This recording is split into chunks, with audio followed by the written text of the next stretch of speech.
It's also a weird day, by the way. What do you mean? Like, I've just felt weird all day. Really? Mm. Me too. Yeah.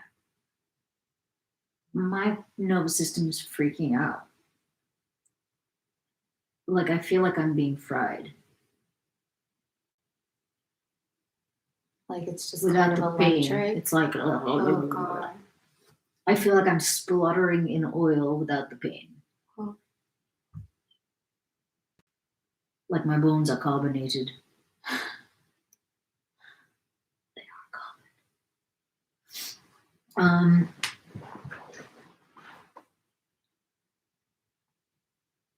Rough day, man. Mm-hmm. Yeah. I don't know what I did today. Avoided everything by trying to learn Sounds. how to be a day trader. What? Yeah. For some reason, I woke up and I was like, you know, the best way to get over fear of money is to just dive in. Oh. And eventually I'll understand what all these people are talking about, first of all. And second of all, it will become synonymous with me because it'll be so much of my day. Trading And money and investing and this is hilarious. Saving. This is hilarious. Yes. It made sense. This is why people are. This is why you're an actor. What do you mean? Because you decided to wake up as a day trader. Like, yeah, I could be a day trader. I'm sure you forget acting. Who needs it? I could be this girl in Vancouver who I did learn what she does the life and day of a day trader. Oh, that's who this girl is? Yeah, I don't even know her name, but she wakes up at 4 a.m. I did learn that you would think that day trading would be like all day long, and you're like, oh no, gotta sell that. No, you wake up super early and you make your plan for the day, and then the only like real peak hours are like when the markets first open, which I guess is 9:30 Eastern time in the U.S. Okay. Yeah, and then until about like maybe noon. And then? Maybe not even. And then the rest of the day is kind of like happy hour. Yeah, you're like not really doing anything. And then the markets close at 4 o'clock. So it's actually like a very short day. So how was trading? That's going to be my life now. Yeah, clearly. Yeah, it was great. I don't know. We'll see. What are we going to see? Whether I understand money. This is all very mysterious. Yeah, but I actually think it isn't. You mean no? I don't mean that. Oh, I mean fact that you are being very mysterious right now. Why? Did you invest? Like, what actually happened? No, I didn't invest any, but I started learning what the hell everyone's doing with investing because there's all these things that I don't understand. Okay. Like dividends that I need to understand and how to read like different companies, or I don't know if I even want to do all of this, but it was mostly the idea of, okay, let me backtrack. So it's mostly like I have this narrative that goes that like I'm really bad with money. Like I'm just not good with it. I squander it. Really? It like slips through my fingers. Interesting. I don't think of you like that, but got it. That's how you feel. That's how I feel. Yeah. Yeah. And so lately I've been like, oh, I don't need to be that person. Like I could just as easily be someone who's like friggin' amazing with money. And more I'm meeting like a bunch of women who are like that. And it's like, oh shit, okay. My mom is really into Susie Orman. Who's that? She's a money woman. She writes books about money and investing and has a particular thing about women being educated about money. Yeah. Deborah? Susie Woman. Okay, I will. Yeah, so it was mostly like along the lines of like, yeah, can I like accustom myself to being someone who like thinks about money, is around money, is comfortable around money and conversations around money, and like has a bit of like wherewithal and confidence with it, as opposed to feeling like on the outside of it, you know? Cool. Yeah. What do you mean you don't know what you did today? Because it's You all a did bit of that. a blur. I did that, but it was like it got to be like 4 o'clock, and I just felt so drained. I mean, granted, I guess I was like taking in a lot of weird new information Yeah. and different perspectives, but it also like felt irresponsible. Maybe it wasn't, but Irresponsible how? it's a bit of like running away from myself, you know? Maybe. Mm. Maybe not, though. I know that was like not the most profound Maybe. statement, but I Maybe feel not. like it was. I mean, I've been on a few tracks for a very long time, Okay. like self-help and acting. Yeah. And that has been like all my Yeah. most of my energy has been directed towards that. And I do kind of feel cooked. What about writing? I'm writing, but I'm writing. Your I don't energy know. is good. Huh? It just feels Nothing. like just kind of a bit tired. I'm a bit tired of it. So Mhm. I want like some fresh blood in there. Mhm. Yeah. I want something new and exciting. And maybe something simple, you know, like more and more I'm like, oh right. You know, certain people I'm always mystified, you know, like in high school you would sometimes see these people who are just like, yeah, I just want a job. I just want like a job that pays decently well, that I don't mind doing. And then like and to live a good life. And to be happy. Mhm. Like I've told you, right, how I used to think like I don't give a shit about being happy. Mm. I just want to act and I just want to be good at acting. Mhm. But I don't want to be happy. Mhm. And now I kind of feel like I've flipped. I'm like, oh right. I kind of just want to be happy. Mhm. And that can look like anything. Mhm. So maybe like a really simple thing like having some like feet under me, like knowing how to make money and not it being like this mysterious thing that comes into my life sometimes. That might be a really good feeling and not like evil.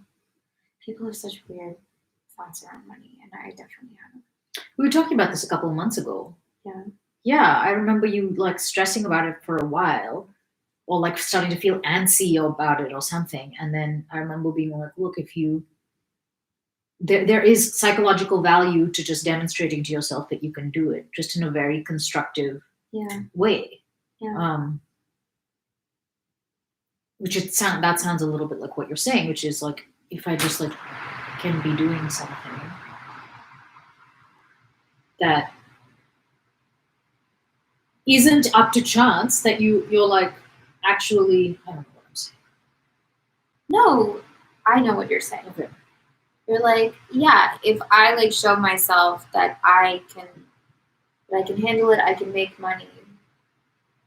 That's a worthy pursuit for Yeah. many reasons. Yeah. Not the least of which is it might make you feel better.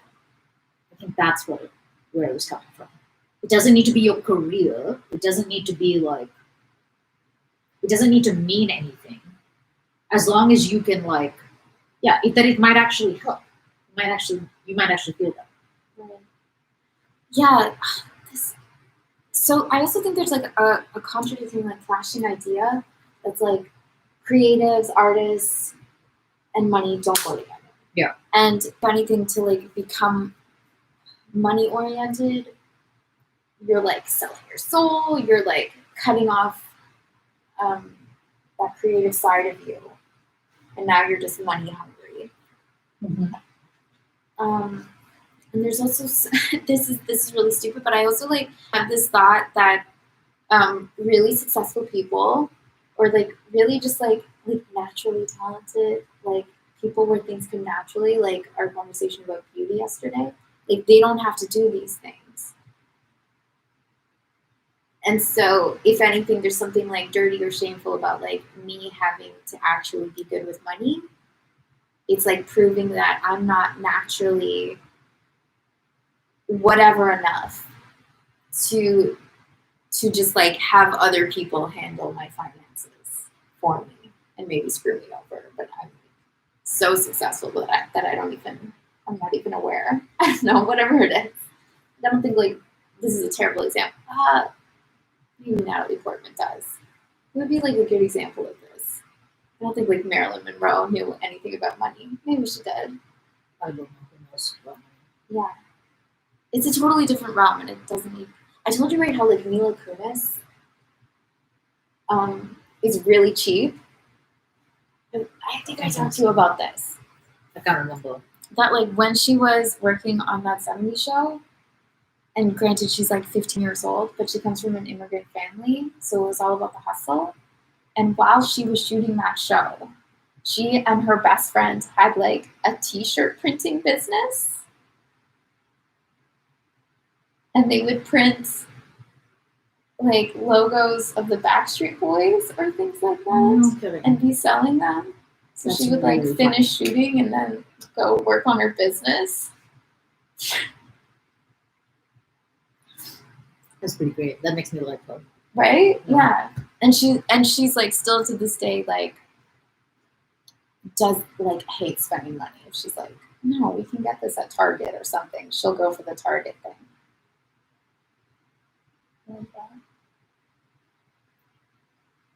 Yeah, money doesn't have to make you out of touch. Yeah, I don't think it means anything to her that she's become successful.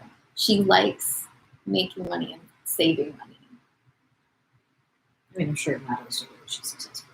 No, but I more mean like in terms of how much she makes.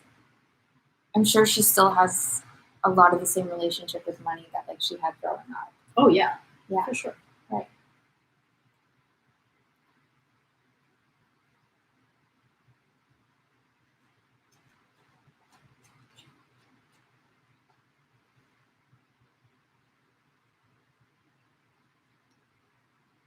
Where are we going with that?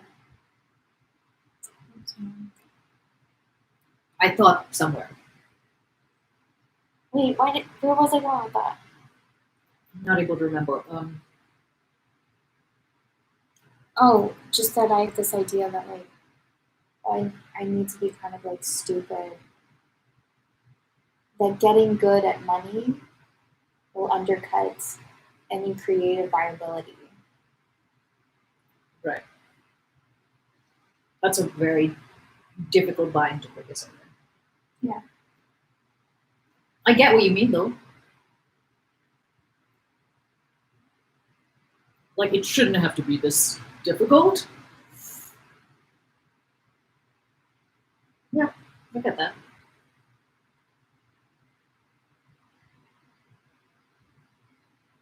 Then it's great that you're trying to shift your meanings around it.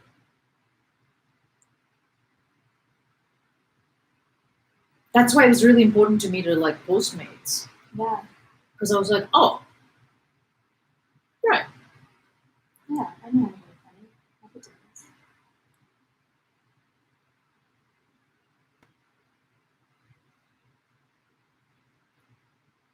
Yeah. I'm part of this women's money circle. Right. And I was actually so impressed by everyone. But I was also very aware that I was the runt at the table. Meaning? Meaning like I was the one who was like, first of all, I'm Canadian, so none of these rules apply to me because everyone was talking about like taxes and things like that. And then I was like, um, I don't have a job right now, and like it kind of seemed like my finances were the worst of Okay. anyone's, and I knew the least as well. Okay. I was like, why am I always this? Why am I always casting myself as this person in every situation? Yeah, and I don't like it anymore. I think I'd like to be someone who fucking knows a thing or two. There's two sides to that. There's the competence and the confidence, though. Mm-hmm. Like there's actually learning about it so you increase your competency with something, but you have to know that you know it as well.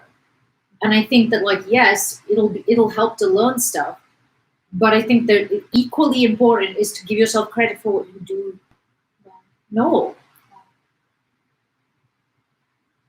and what you have been able to do. Because there's people who can't do what you do. Yeah, that's true. Actually, like my friends had to remind me of that. They were like, "You've made money before. Yeah. Like you've made a lot of money before. Like, Yeah. way more than that." So like who is making you the runt then? It might not actually it's like you know what I mean? Like Oh yeah, it's like how I present myself. it also like you fully kind of like Mila Kunis or whatever can make a lot of money and still be the runt. If that's your like Yeah. you know? Yeah. You can still find a way to be a runt with a lot of money. You can. Right. The external things won't necessarily shift that. Yeah. They can, and they do, but they won't necessarily. Because if you're like extremely insecure about money, having a lot of it is not going to solve that. No, that's You know? just it. I think it's all about like your practices, your habits.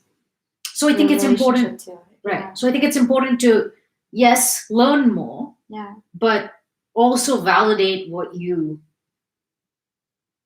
your level of competence today, what you have been able to do, what you have done, what you have thought about. You know what I mean? Like that's as important of a practice is to give yourself credit, because otherwise you won't get any of the credit when you accrue the competency. Right. It'll just be a thing that you did, and then you'll find another reason to feel shitty about.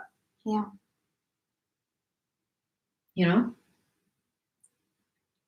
Yeah, that's true. I'm very quick to be like, everyone else knows so much more. I just did it. Yeah, I even like I think of my sister and she's amazing with money Mm-hmm. in some respects. Mm-hmm. Because I think the perfect thing is to have both of these qualities. So I think some people are amazing at saving money. Mm-hmm. Like they think super micro, and that's actually like really, really important, is just to cut out the things that you do not need and have a plan and slowly inch your way towards the plan. I think that can trap you though by thinking too small and thinking like every week ahead and trying to save pennies. Not exactly sure. I don't know what do you mean by that one? So it's like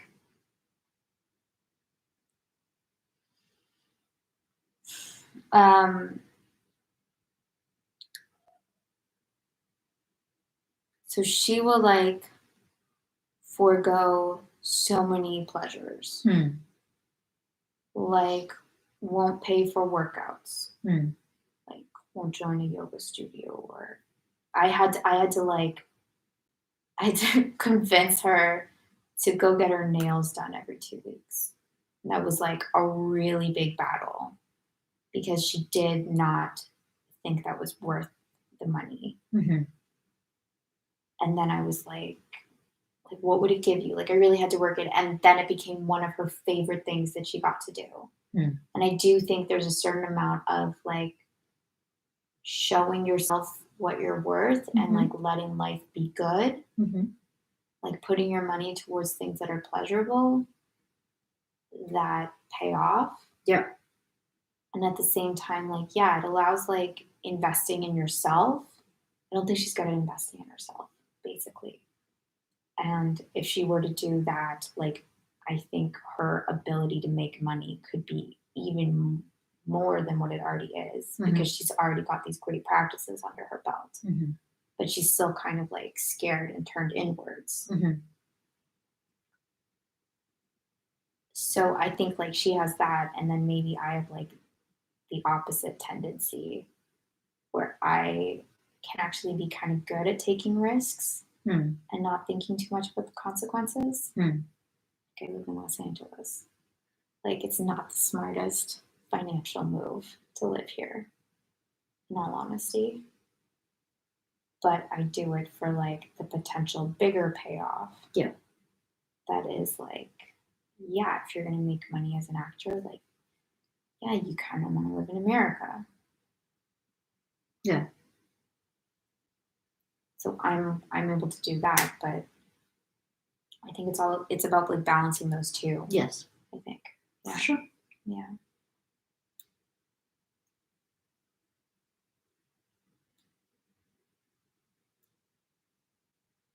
And I am like start because of this actually, I am starting to like really scale back and really like take inventory of what's important.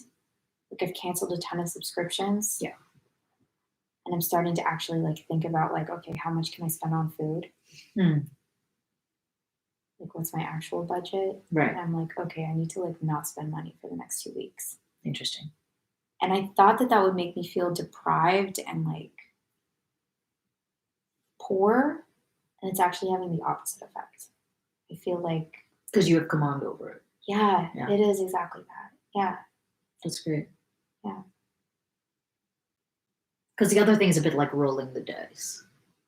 Mhm. You're like, boo? Yeah.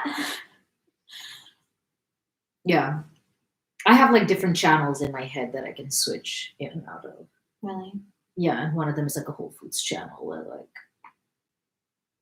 just like whatever I put whatever in my cart that I want to get from Whole I Foods. don't shop at Whole Foods, but yeah. Well, that's because it's a channel.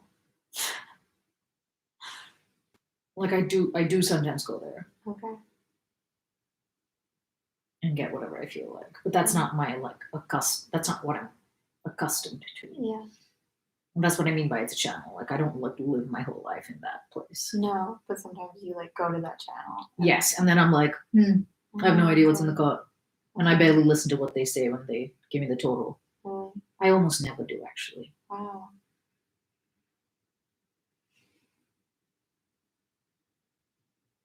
I have like they could have charged me literally anything today at Fresco. I just like did the thing. Mhm. That's not great.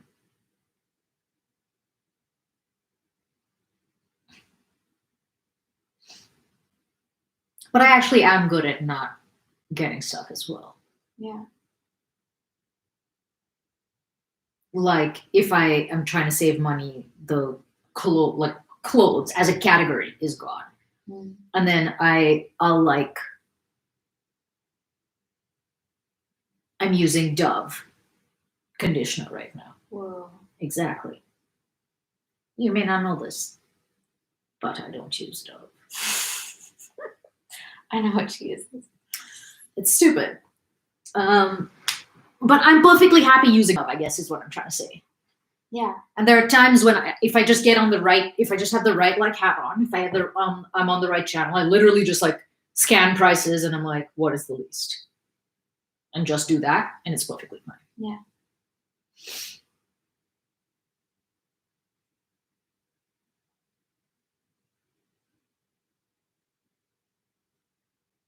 I was also gonna say, like, you're really good at thinking ahead, What? meaning I tend to be a like as you please shopper. Like I won't stock up, and you do save money when you buy in bulk. Oh, that way. Yes. Like when we walked through a big department store and I was like, should I get this And that was actually a great deal? Yeah. Yeah, because a lot of times I would have done that. And that's one of the reasons actually that I haven't bought any like none of my basics have run out, nor have I had to buy any basics. So Mhm. anytime I do, it's a choice, like the scrubbing Yeah. thing. Right. Or whatever.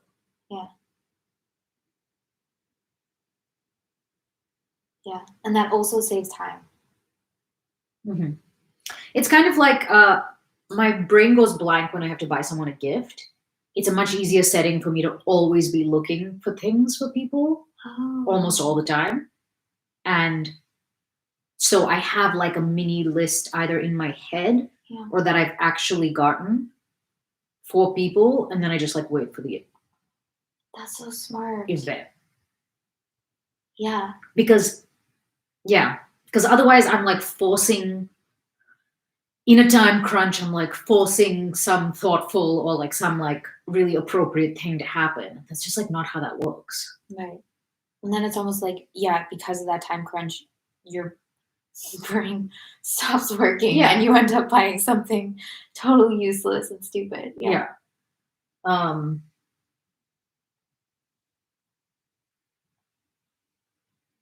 Yeah. So anytime I have like an inspired idea, it's I either do it or like it's like mocked somewhere in Yeah. my head. Mm. I gave Rennie the best gift. It ended up being for his birthday, but was it even for his birthday? I don't even know if I think I might have just given it to him for no reason. I got a T-shirt made of the. So remember when New Zealand had a flag competition? Yes, that's right. I got him the Laser Kiwi flag shirt. Like I had it printed. Because no one's made it before. What the fuck are you all sleeping on? What a shirt. Sort of t-shirt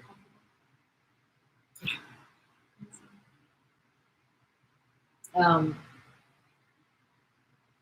I actually do have a T-shirt company idea. What is it? A couple. Okay.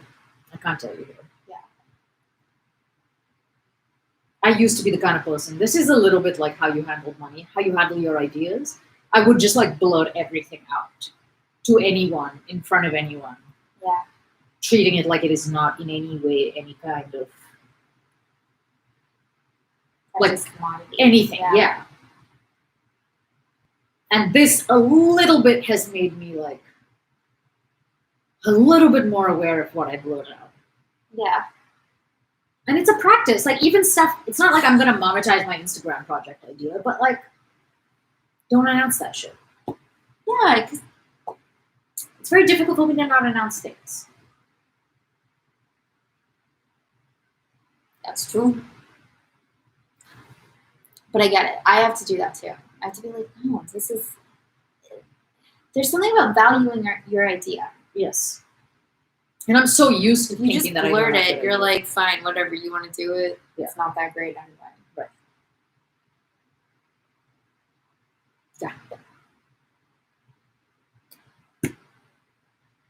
Yeah. We went to see the water yesterday. Yeah, we did. That was We nice. went to see the blue algae. The algae. I just want to eat blue things. I just want Eat? blue. You want to eat blue things? Yeah. Like, why aren't more foods blue? I was looking up, right, because I decided not to spend any money on groceries. I was looking up blue spirulina. Of I was course. like, I want blue in my smoothie. There's some. No, it's not blue. It is. No. Is it? Mine is, yeah. It's like blue blue. Like it'll make blue smoothie drinks. Smoothie drinks? Yeah. Smoothie snacks? I don't know. I think so. I'm not to sure. try this. I'm not sure. I can't remember now. I'm getting nervous. It's a lot of pressure on my spirulina. Like, have you ever had like a blue Yes. acai bowl? I know it's not like acai. I don't know what it would be. Like this. Spirulina. Uh, Yes. it's magic. Yes. I don't know why I'm not that compelled by it. No? Blue doesn't make me hungry. Like, you know how like certain kind of combinations make you hungry and shit? Yellow and red. Yeah, like that's why Carl's Jr. and In and Out, McDonald's, it's not an accident that they're all yellow and red. Mm. That combination makes you. So I guess I'm just like not activated by blue. I don't think I'm activated by yellow and red. Interesting. Which is interesting because I do eat like this is a purple thing that I'm eating. Yeah. And there's lots of blues in it. But generally I'm not like yellow and red makes me want a sandwich. I think of burgers. I'm like, great. Meat and cheese. Mhm. So it's not appetizing.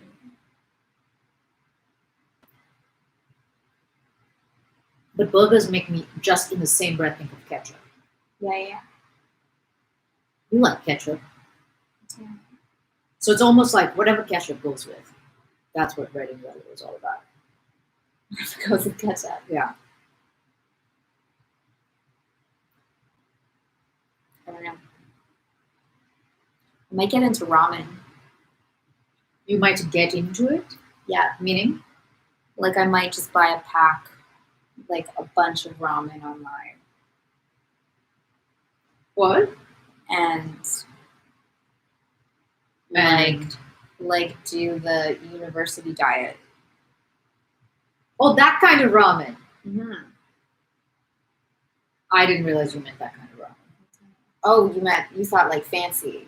Yes. No. I mean instant ramen. Like top ramen. Got it. Yeah. But shit is vegan? I found a few that are vegan. You've actually looked this up? Yeah. Between my day trading. This is like a comical change of diet for you. If you would actually do this, that is the strangest diet jump. Really? Yes. You only consume smoothies. I think my body would hate me. And avocado. I eat a lot of bread.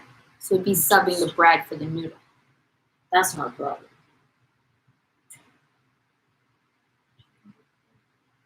You don't eat a lot of bread.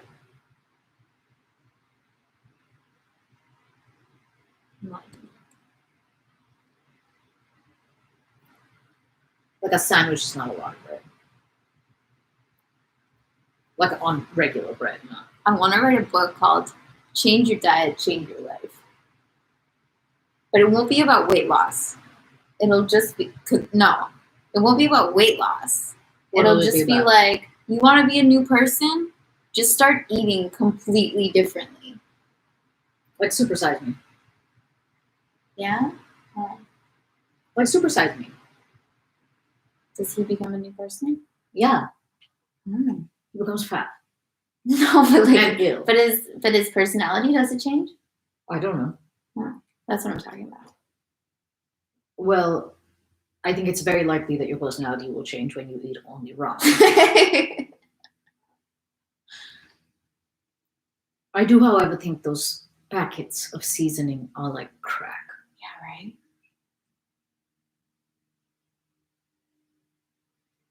Do they just sell that? Just 'Cause like they should. concentrated, like just like MSG. Oh, yummy. Yum. I think I have MSG. Yeah. I think so. Mm. I can picture the packet. Why can I picture the packet if I don't have it? Because I read somewhere that actually just like large quantities of it are not great. It's like not the end of the world if you eat tiny quantities. Yeah, I think I've heard that too. So I think I might have gotten it. I never used it. Mm. Mm, War and Peace? what's that? Oh, it's this little Noodle Company? novella. Oh, Noodle Oh. Company. It should be. We call it War and Pieces of Noodle. What? War and Pieces of Noodle. I've copyrighted that, so back off. Pieces of noodle? Okay, you can have that. PIEC. Listen, I wasn't talking to you. I was talking to them. Okay. War and Peace.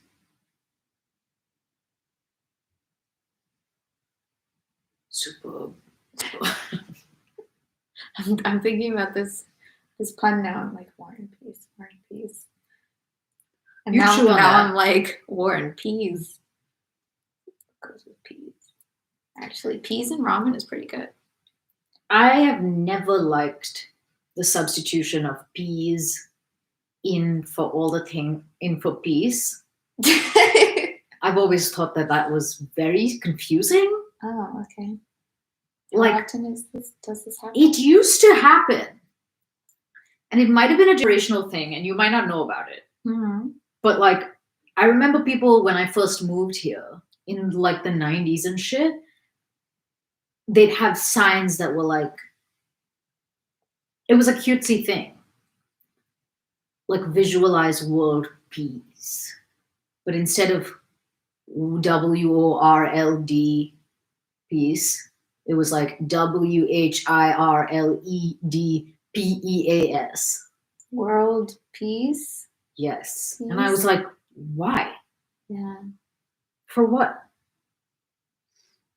Give peas a chance? Why? Why are you talking about peas? I mean, I can see that being a farmer's market t-shirt. I can't really see it beyond that. This wasn't in a farmer's market context. It was like a bumper sticker. And I was always like, who are these peas people? What are they doing? I don't know. Is this pro pea? What's this? Yeah. Was it vegetarian? Oh, I don't know. It required explanation, and there never was one. it does require explanation. I have to world pea. I actually do. Okay, so we don't like the War and Peas. I don't hate it, because if there's peas going to be involved in the restaurant, is this a right? I forget what we're doing. Oh yeah, we're creating a restaurant. Wait, what? Yeah, is this we're for? creating a War and Peace themed restaurant. Was that what we were doing? Yeah, sure. Let's go with it. I can't remember us doing that. Dude, my brain's cooked. I don't know. I have to think about it. I like this idea. Keep working on it. We can name like dishes after the characters. We can have turtle soup. And borscht, of course. So she went away, so I'm just going to recap what we read yesterday. What happened? So we went back to the Rostovs. We're in Moscow, and they're about to leave. And they're packing. Everyone in Moscow is packing, and the Rostovs have a bunch of carriages, so that's very good. And they're packing up the household, and Natasha is she's very good at packing. She decides all the valuable things, all the carpets and things that have to go in, and then they're going to leave all the rest. And her parents aren't really involved they're not really doing a lot. Mrs. Rostov has a headache, perpetual headache, and her husband is wearing a lilac robe. We don't really know what he's doing. He's kind of absent-minded. And then Natasha sees all the soldiers that are coming into town, all the wounded soldiers, and she decides that they should all stay at the Rostovs because they're leaving anyway. But how's the pun? The pun? Oh, I haven't been working on it. I've been recapping. How are we gonna get anywhere? I'm letting it cook, you know? I'm Yes. marinating it. Yes, I do. Yeah. I get that. Um, Quarantine is cooking me. But it's questionable whether it's cooking me like a chickpea or like a frog. Sorry, you were recapping. both are delicious. I I mean, couldn't you get could down say. with eating frog. Not worth it. Also snails. Never tried either. Not worth it. Right? Like for the amount that you get, not worth killing an animal. Well, definitely not. That's It's almost, but that but that would mean like eating cows is fine. is worth it. Yeah, which.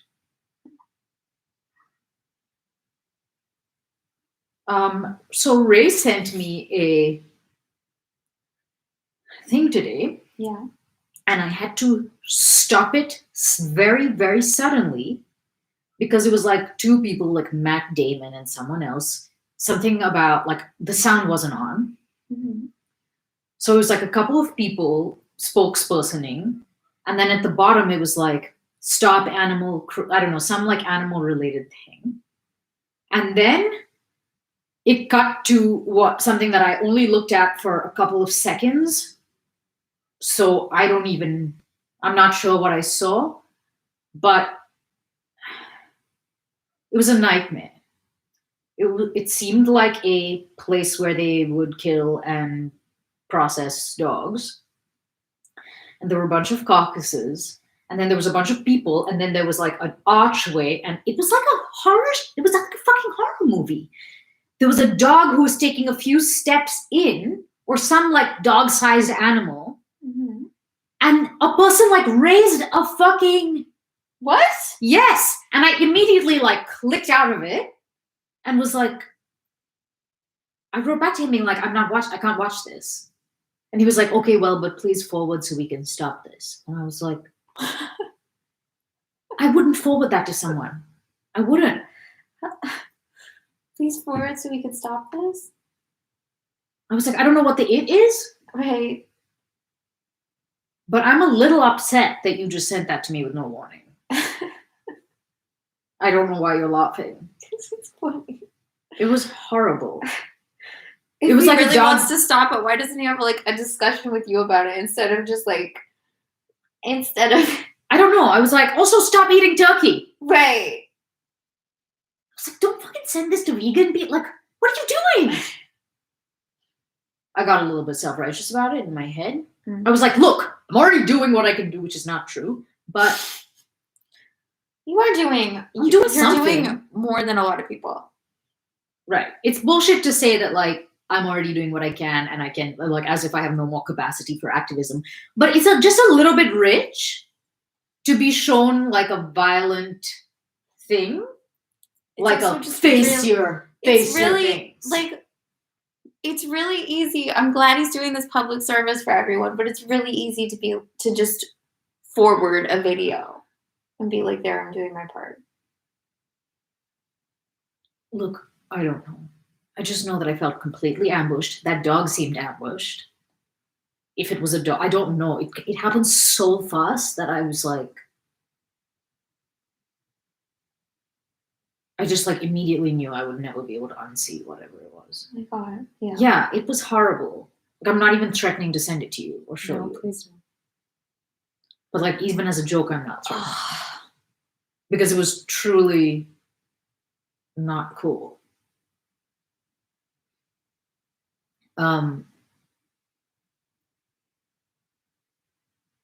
Yeah, I didn't know what to respond to that, the please forward. I wanted to be like, I would never do that to anyone. Find a different video to say the same. Like, no. That almost just got burned into my mind for eternity. I don't know what you are hoping to get with this. I got really bothered, clearly. Sorry. For some reason, I think of my mom. I love you, Joanne. But I got like in a conversation with her once upon a time about the orangutans and palm oil. What? What? And she like is on Facebook. She was on Facebook a lot at the time. I don't know if she still is. And so obviously there's like a lot of articles and videos on there. And she's very eco-conscious and got into some conversation around like no palm oil. Oh, it was because I was going for Christmas and she was asking me what I like to eat. And And she you were was like, like, palm oil, everything in palm oil. I don't know. She had like some ideas about what I ate as a vegan because I'm the only vegan in my family. And she was like, do you need vegan butter? And I was like, sure. She's like, okay, but I can't have palm oil. Okay. And I was like, oh, all right. I'm pretty sure you can find some without palm oil. And she's like, no, you really can't. What? It's in everything. I've looked. Okay. And I keep trying to get your dad to buy a different one, but he won't. Okay. Because he likes margarine. He won't eat butter. And then it became this whole thing about the orangutans. And then I think I replied something like, so you're okay with orangutans, or so you're not okay with orangutans, but you're okay with the cows. And I don't know, she was like, just so you know, I don't know what she purchases, but she's like, there are like ways of treating cows that is humane. She was like, cows need to be milked. They need to be milked, and I'm not hurting anyone. That's a bold claim. However, the orangutans need their habitat. I like how people say the orangutans, as if it's like the Davidsons. Yeah. Like everyone knows which ones we're Yeah. talking about. The orangutans. Yeah, I saw a really funny like cartoon that was just like a one panel comic. And it was like a bunch of wild animals on one side and a bunch of domestic animals on the other. And the wild animals were like, yeah, we're protected and we get sanctuaries and blah, blah, blah, blah, blah, blah, blah. And the domestic animals were like, you what? Aww.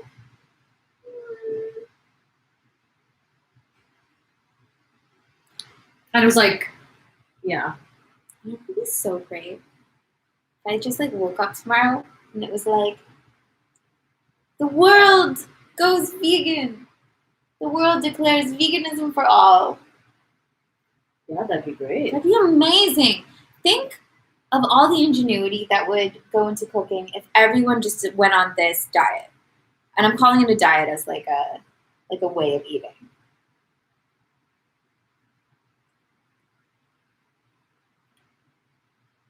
Can that happen? Please.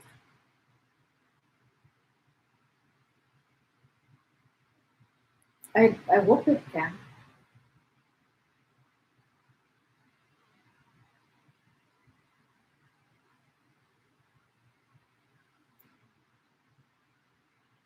I'm very slow in the brain today.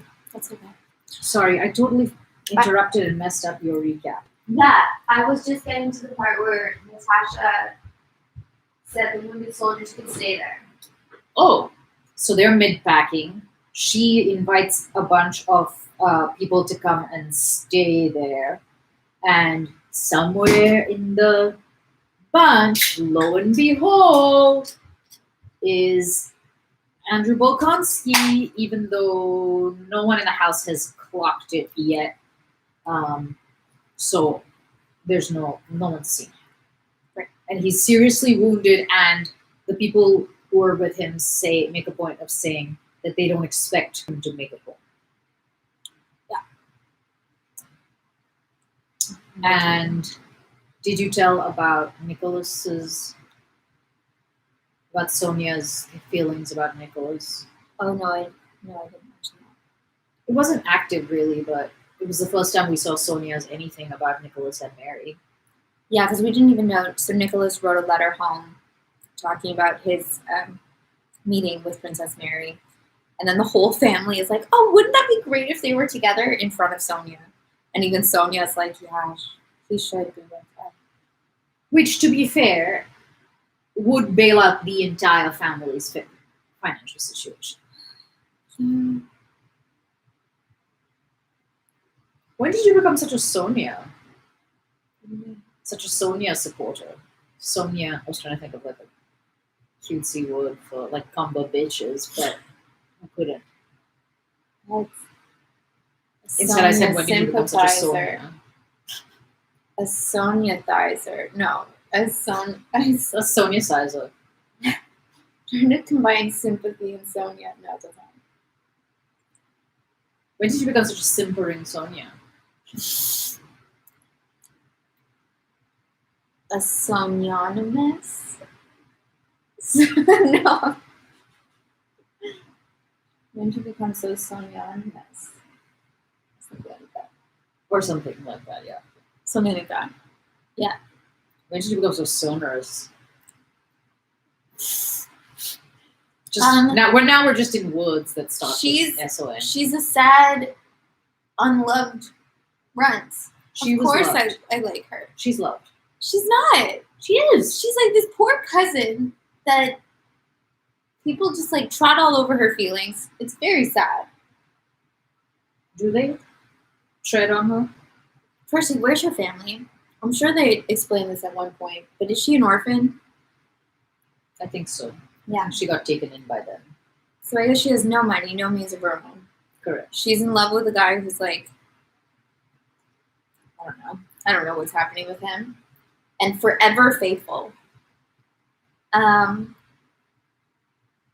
then she's closest to Natasha, who like obviously loves her a lot. But Natasha kind of does whatever she wants. Mm-hmm. And Sonia picks up the pieces. Of course I like her.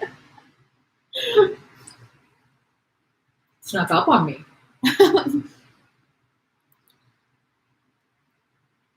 No, I wanted to see that thing. Is there anything else to say?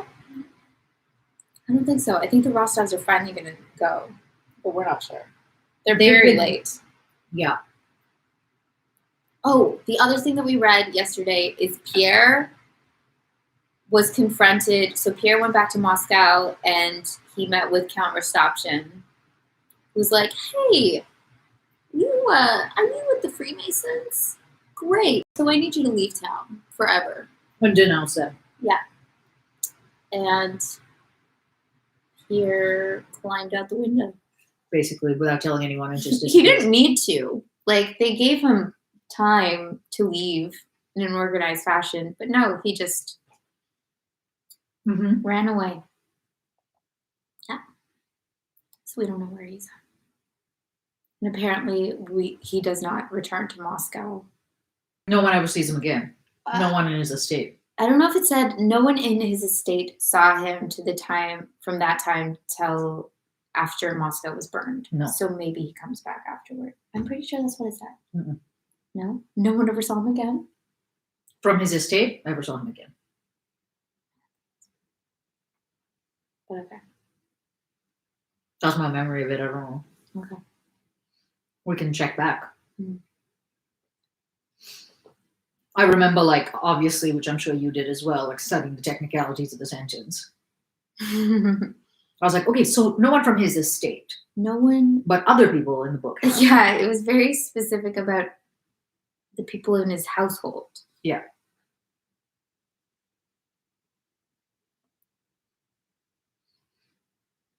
And I would imagine that I would have glommed on to until Moscow burned if that was in there. Because I was trying to get a foothold.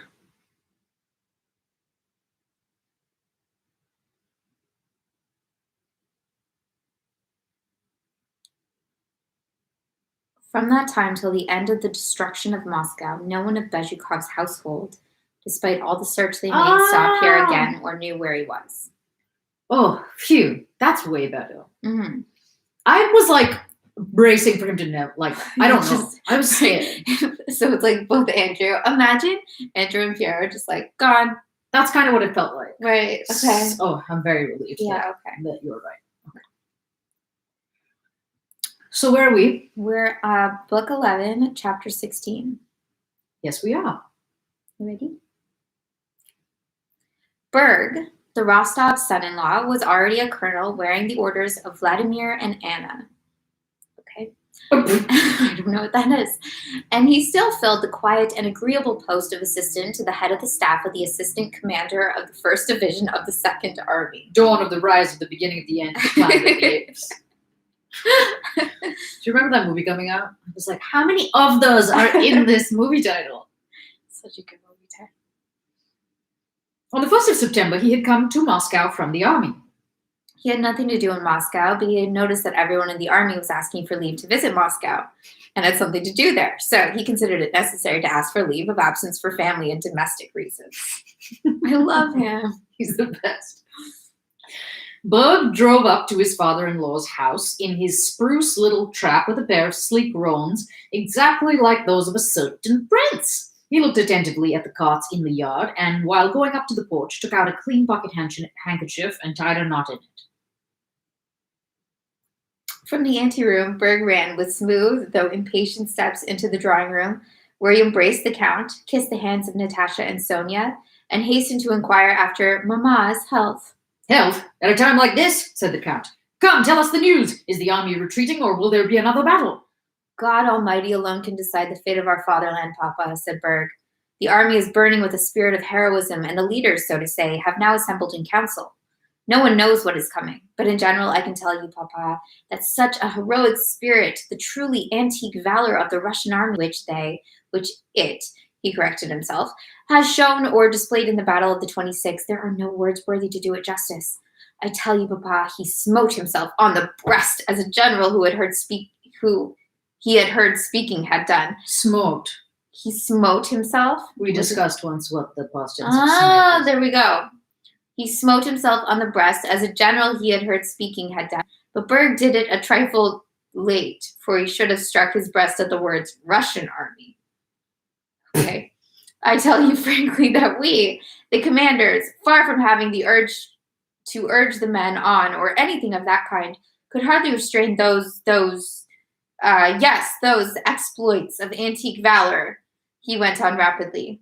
General Barclay de Tolly risked his life everywhere, at the head of the troops, I can assure you. Our corps was stationed on a hillside, you can imagine. And Berg related all that he remembered of the various tales he had heard those days. Natasha watched him with an intense gaze that confused him, as if she were trying to find in his face the answer to some question. Although such heroisms as was displayed by the Russian warriors cannot be imagined or adequately praised, said Berg. Altogether, such heroism as was displayed by the Russian warriors cannot be imagined or adequately praised, said Berg, glancing round at Natasha, and as if anxious to conciliate her, replying to her intent look with a smile. Russia is not in Moscow. She lives in the hearts of her sons. Isn't it so, Papa? Said he. Just then the Countess came in from the sitting room with a weary and dissatisfied expression. Berg hurriedly jumped up, kissed her hand, asked about her health, and swaying his head from side to side to express sympathy, remained standing beside her. Yes, Mama, I tell you sincerely that these are hard and sad times for every Russian. Why are you so anxious? You have still time to get away. I can't think what the servants are about, said the Countess, turning to her husband. I have just been told that nothing is ready yet. Somebody, after all, must see to things. One misses Mitenka at such times. There won't be any end to it. The Count was about to say something, but evidently restrained himself. He got up from his chair and went to the door. At that moment, Berg drew out his handkerchief as if to blow his nose, and seeing the knot in it, pondered, shaking his head sadly and significantly. I have a great favor to ask of you, Papa, said he. Oh my God. Said the Count, and stopped.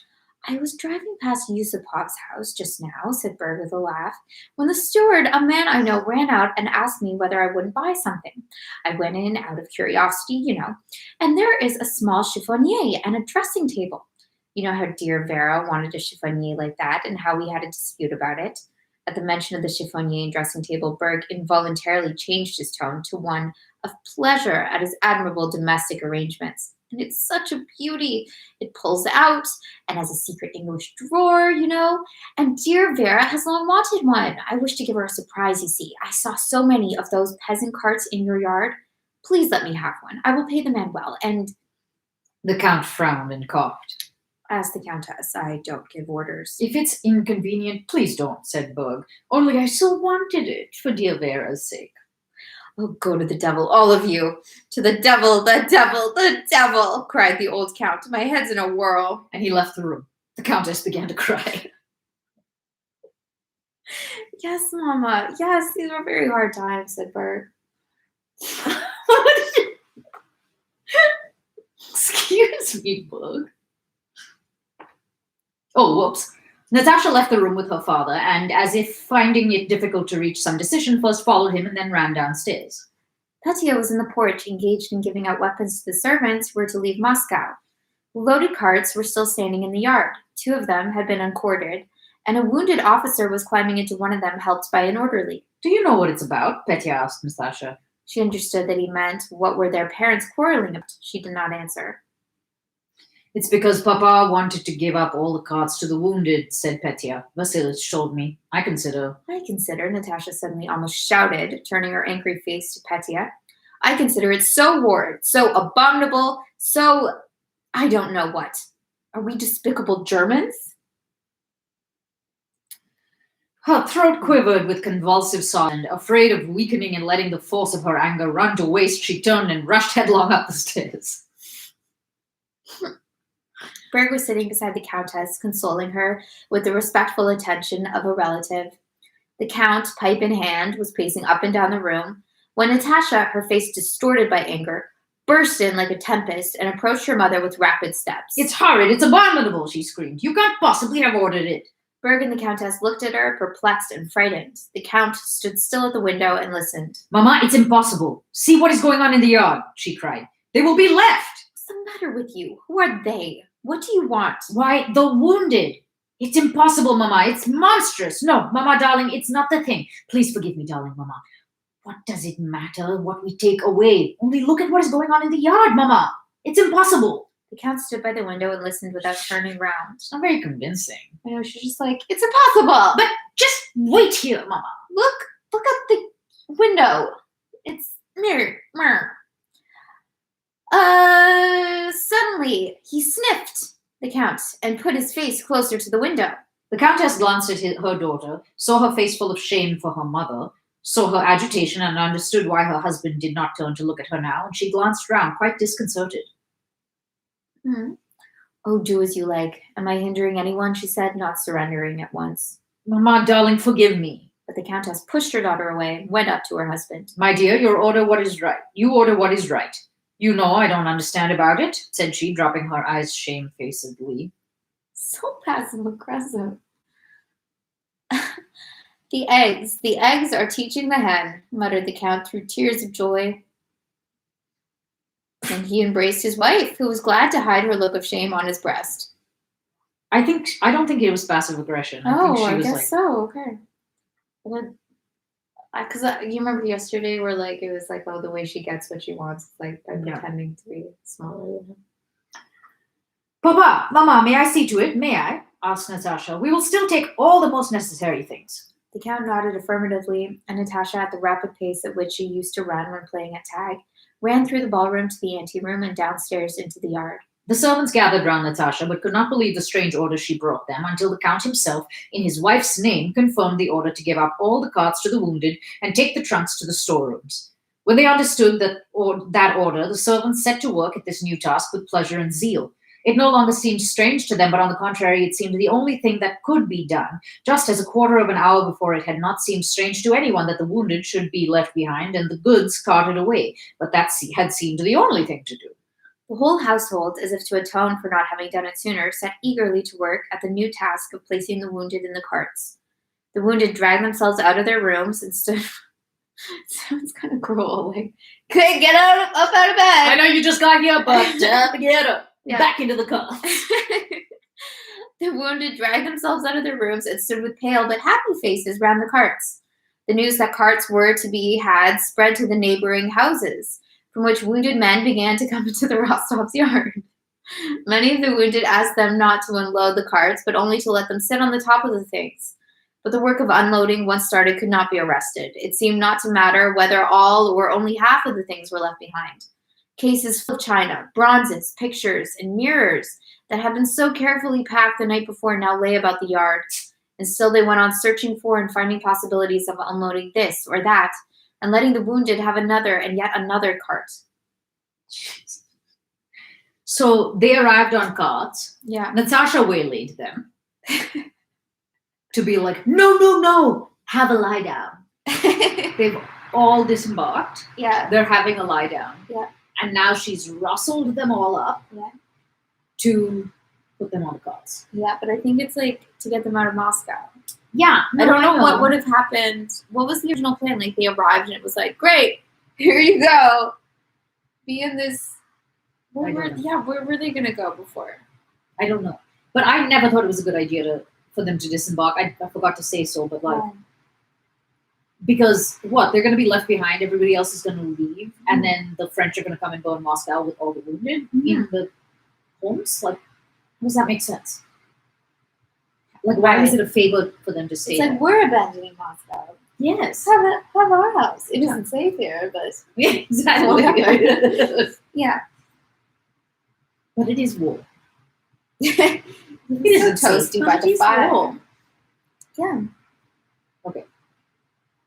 And yet another bar. We can take 4 more men, said the steward. They can have my trap, or else what is to become of them? What is to become of them? I lost my place. Let them have my wardrobe cart, said the countess. Dunyasha can go with me in the carriage. They unloaded the wardrobe cart and sent it to... You find it? Yeah. And sent it to take wounded men from a house 2 doors off. The whole household, servants included, was bright and animated. Natasha was in a state of rapturous excitement, such as she had not known for a long time. What could we fasten this onto? Asked the servants, trying to fix a trunk on the narrow footboard behind a carriage. We must keep at least one cart. What's in it? Asked Natasha. The Count's books. Leave it. Vasilich will put it away. It's not wanted. The phaeton was full of people, and there was a doubt as to where Count Peter could sit. On the box. You'll sit on the box, won't you, Petya? Cried Natasha. Sonia, too, was busy all this time, but the aim of her efforts was quite different from Natasha's.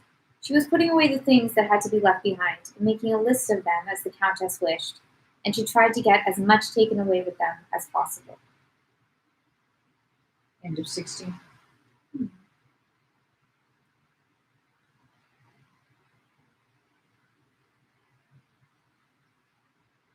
Ready? Mm-hmm.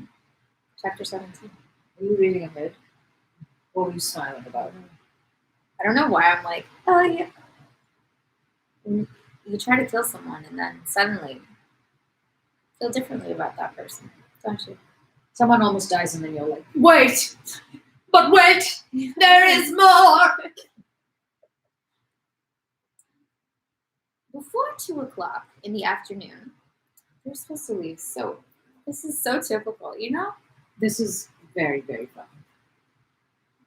Before 2 o'clock in the afternoon, the Rostovs' 4 carriages, packed full and with the horses harnessed, stood at the front door. One by one, the carts with the wounded had moved out of the yard.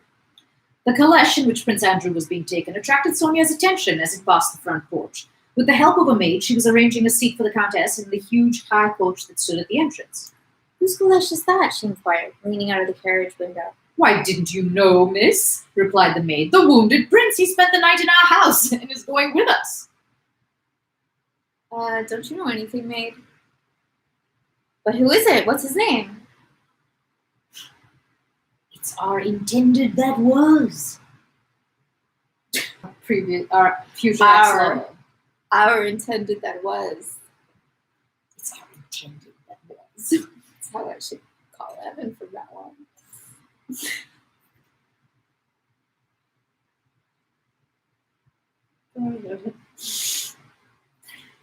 Prince Bolkonsky himself. They say he is dying, replied the maid with a sigh. Might be nicer than okay. What? It's not a bad thing to say about a person. My intended that was. You're right. Okay. Sonia jumped out of the coach and ran to the Countess. The Countess, hired out and already dressed in shawl and bonnet for her journey, was pacing up and down the drawing room, waiting for the household to assemble for the usual silent prayer with closed doors before starting. Natasha was not in the room. Mama, said Sonia, Prince Andrew is here, mortally wounded. He is going with us. The Countess opened her eyes in dismay and, seizing Sonia's arm, glanced around. Natasha, she murmured. At that moment, this news had only one significance for both of them. They knew their Natasha, and alarm as to what would happen if she heard this news stifled all sympathy for the man they both liked. What? Alarm as to what would happen if she heard the news stifled all sympathy for the man they both liked. Natasha does not know yet, but he is going with us, said Sonia. You say he's dying. Sonia nodded. The Countess put her arms around Sonia and began to cry. I thought she didn't like him. The ways of God are past finding out, she thought. She's just like, oh, something else to cry about. When did she get so annoying? Oh, no. I think when they abandoned her for Moscow. She was like, Very clingy. I think it was the abandonment. Remember when they came to Moscow and like never left? Yeah.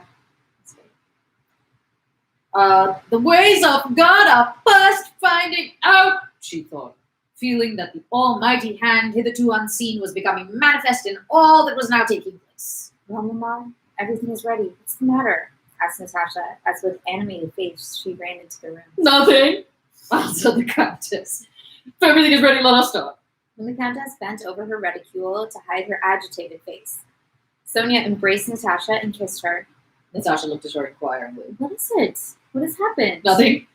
No. Is it something very bad for me? What is it? Persisted Natasha with her quick intuition. Sonia sighed and made no reply. The Count, Petya, Madame Schoss, Mavra Kuzminichna, and Vasilich came into the drawing room, and having closed the doors, they all sat down and remained for some moments silently seated without looking at one another. The Count was the first to rise, and with a loud sigh crossed himself before the icon. All the others did the same. Then the Count embraced Mavra Kuzminichna and Vasilich, who were to remain in Moscow. How come? Because they're the lowlies. And while they caught at his hand and kissed his shoulder, he patted their backs lightly with some vaguely affectionate and comforting words. Nice. What was that guy's catchphrase who was like, here we go? Oh, I missed that. What What was was it? Uncle. Oh, it was like, come on. No. Come on. Was it come on? It was, yeah, like something like that, except like less sensical. Yeah. I need to go back. Good thing we're starting over. Yeah, we're going to start this over, by the way, and do a podcast. And then pretend like we don't know what's going to happen. Right? We're hackers. Okay. Okay. Yeah.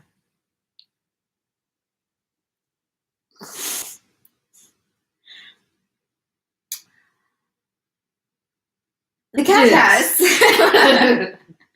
went into the oratory, and there Sonia found her on her knees before the icons that had been left here and there hanging on the wall.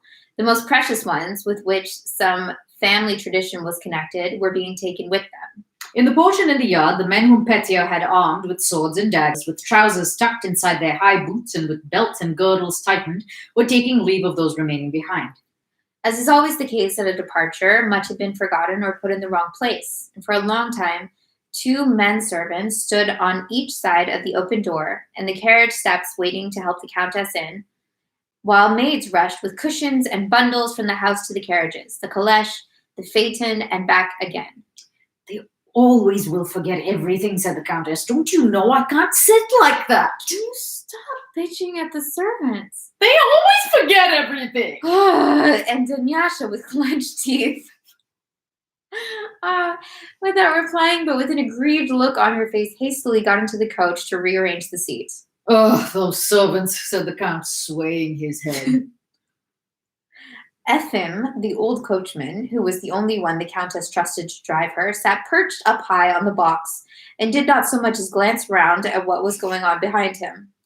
From 30 years' experience, he knew it would be some time yet before the order, "Be off in God's name," would be given him. And he knew that even when it was said, he would be stopped once or twice more while they sent back to fetch something that hadn't been forgotten. This is my family. I was thinking of that morning that they missed the flight. Yeah, and my dad would be like, come on, Hattie! Like there are just certain sounds that just recur and recur and recur. Where's my, yeah. Aww. Sorry, that had been forgotten, and even after. Thank you. And even after that, he would again be stopped, and the Countess herself would lean out of the window and beg him for the love of heaven to drive carefully down the hill. He knew all this and therefore waited calmly for what would happen, with more patience than the horses, especially the near one, the chestnut Falcon, who was pawing the ground and champing his bit. At last all were seated, the carriage steps were folded and pulled up, the door was shut, somebody was sent for a traveling case, and the Countess leaned out and said what she had to say. Then Ephraim deliberately doffed his hat and began crossing himself. The postilion and all the other servants did the same. Off, in God's name, said Ephraim, putting on his hat. Start! The postilion started the horses, the off-pole horse tugged at his collar, the high springs creaked, and the body of the coach swayed. The footman sprang onto the box of the moving coach, which jolted as it passed out of the yard onto the uneven roadway. The other vehicles jolted in their turn, and the procession of carriages moved up the street. In the carriages, the caleche and the phaeton all crossed themselves as they passed the church opposite the house. Those who were to remain in Moscow walked on either side of the vehicles, seeing the travelers off. Rarely had Natasha experienced so joyful a feeling as now, sitting in the carriage beside the Countess and gazing at the slowly receding walls of forsaken, agitated Moscow. Occasionally she leaned out of the carriage window and looked back, and then forward at the long train of wounded in front of them. Almost at the head of the line, she could see the raised hood of Prince Andrew's caleche. She did not know who was in it, but each time she looked at the procession, her eyes sought that caleche. She knew it was right in front. In Kudrino, from the Nikitsky, Presnya, and Podnovinsk streets, came several other trains of vehicles similar to the Rostovs. And as they passed along the Sadovaya street, the carriages and carts formed 2 rows abreast. As they were going round the Sukharev water tower, Natasha, who was inquisitively and alertly scrutinizing the people driving or walking past, suddenly cried out in joyful surprise. Dear me! Mama! Sonia, look, it's he! Who?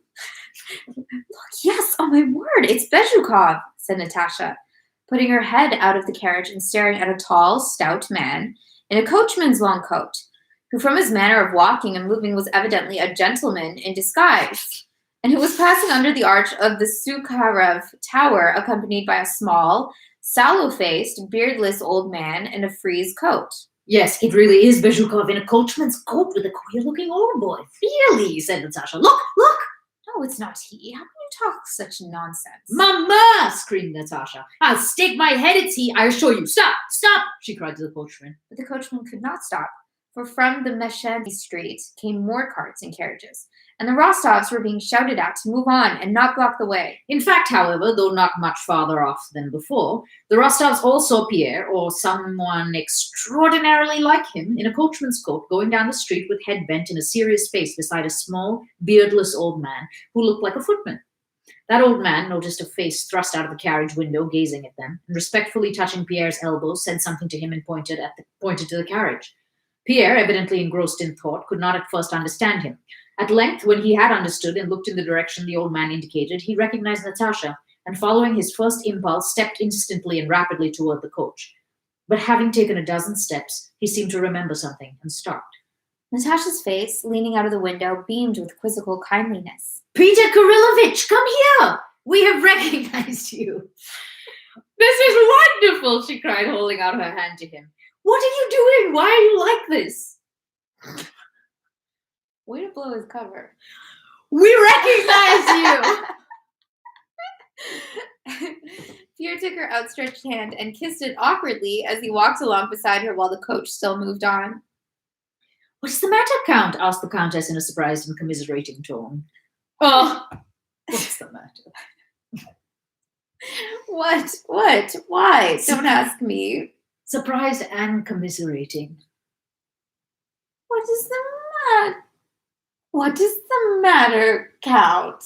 That's a hard one. That's really hard. Yeah. What?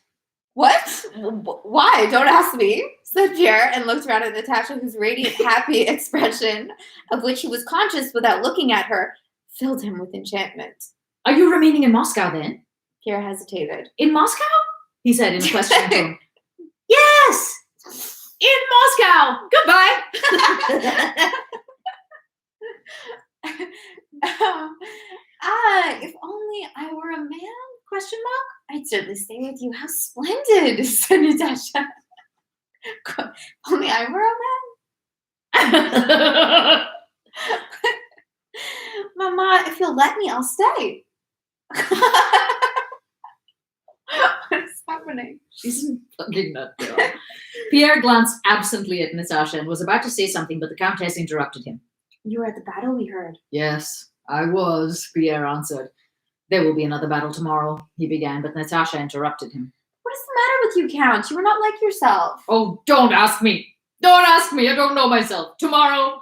But no, goodbye, he muttered. It is an awful time. And dropping behind the carriage, he stepped onto the pavement. Natasha continued.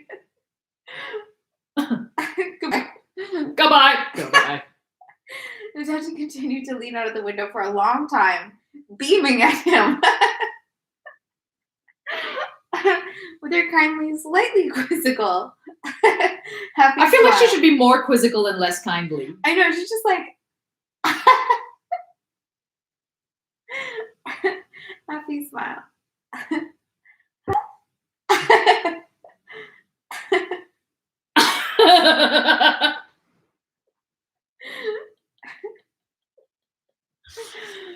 Oh, chapter 18. Yes.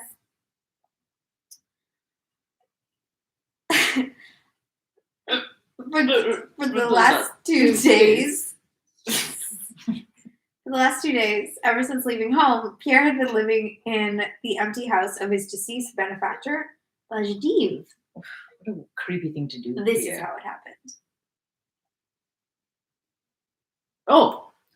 When he woke up on the morning after his return to Moscow and his interview with Count Rostopchin, he could not for some time make out where he was and what was expected of him. When he was informed that, among others waiting for him in his reception room, there was a Frenchman who had brought a letter from his wife, the Countess Helena, he felt suddenly overcome by that sense of confusion and hopelessness to which he was apt to succumb. He felt that everything was now at an end. All was in confusion and crumbling to pieces, that nobody was right or wrong. The future held nothing. And there was no escape from this position. Smiling unnaturally and muttering to himself. Smiling and muttering.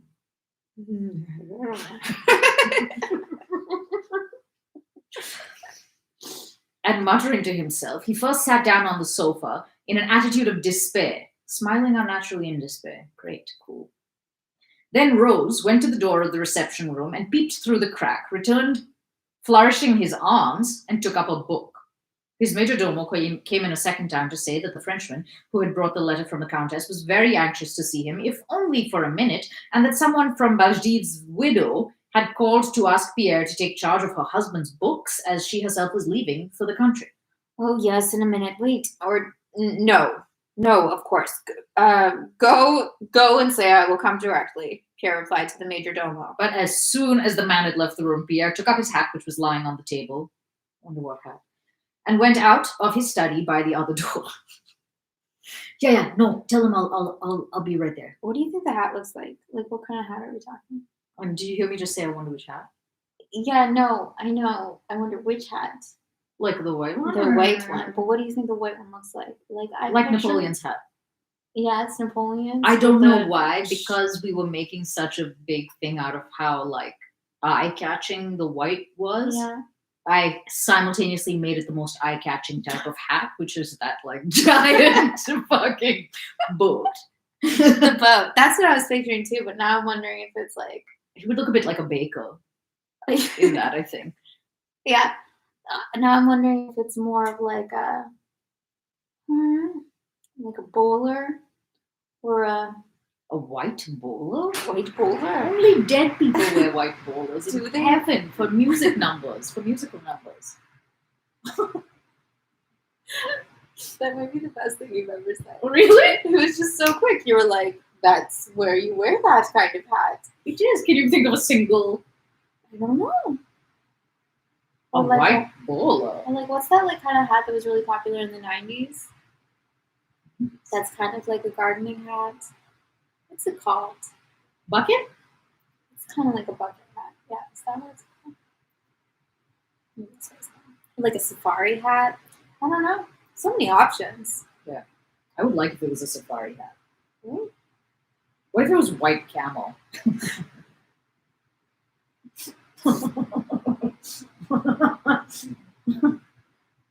What if, what if it was shaped like a little cloud? That was its camel.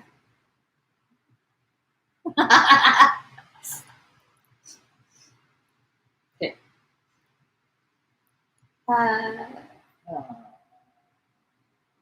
And out of his study by the other door. There was no one in the passage. He went along the whole length of this passage to the stairs and, frowning, and rubbing his forehead with both hands, went down as far as the first landing. The hall porter was standing at the front door. From the landing where Pierre stood, there was a second staircase leading to the back entrance. He went down that staircase and out into the yard. No one had seen him.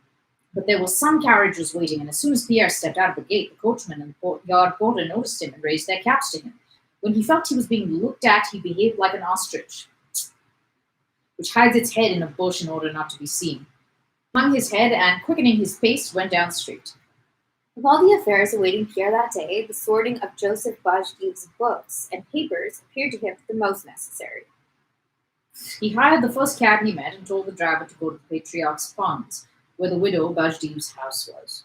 Continually turning round to look at the rows of loaded carts that were making their way from all sides out of Moscow, and balancing his bulky body so as not to slip out of the ramshackle old vehicle, Pierre, experiencing the joyful feeling of a boy escaping from school, began to talk to his driver. The man told him that arms were being distributed today at the Kremlin and that tomorrow everyone would be sent out beyond the Three Hills gates and a great battle would be fought there. Having reached the Patriarch's Ponds, Pierre found the Bajdiev's house, where he had not been for a long time past. He went up to the gate.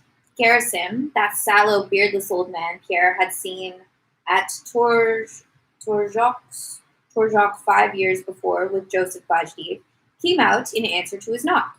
At home? Asked Pierre. Owing to the present state of things, Sofia Danilovna has gone to the Torjok estate with the children, Your Excellency. I will come in all the same. I have to look through the books, said Pierre. Be so good as to step in. Makar Alexeyevich, the brother of my late master, may the kingdom of heaven be his, has remained here, but he is in a weak state, as you know, said the old servant. Pierre knew that Makar Alexeyevich was Joseph Bajdiev's half-insane brother and a hard drinker. Yes, I know. Let us go in, said Pierre, and entered the house. A tall, bald-headed old man with a red nose, wearing a dressing gown and with galoshes on his bare feet, stood in the anteroom. On seeing Pierre, he muttered something angrily and went away along the passage. He is a very clever man, but has now grown quite feeble, as your honor sees, said Garrison. Will you step into the study? Pierre nodded. As it was sealed up, so it has remained, but Sofia Danilovna gave orders that if anyone should come from you, they were to have the books. Pierre went into that gloomy study which he had entered with such trepidation in his benefactor's lifetime. The room, dusty and untouched since the death of Joseph Bazdiev, was now even gloomier. Garrison opened one of the shutters and left the room on tiptoe.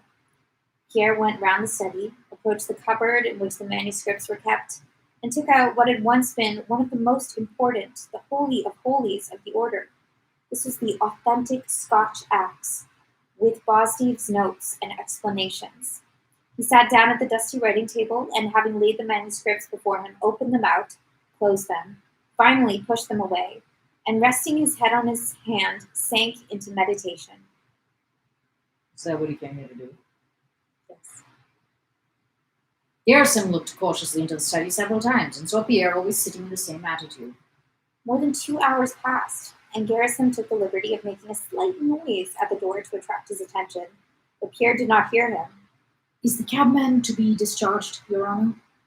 Oh, yes, said Pierre, rousing himself and rising hurriedly. Look here, he added, taking Garrison by a button of his coat and looking down at the old man with moist, shining, and ecstatic eyes. I say, do you know that there is going to be a battle tomorrow? We heard so, replied the man. I beg you not to tell anyone who I am, and to do what I ask you. Yes, Your Excellency, replied Garrison. Will you have something to eat?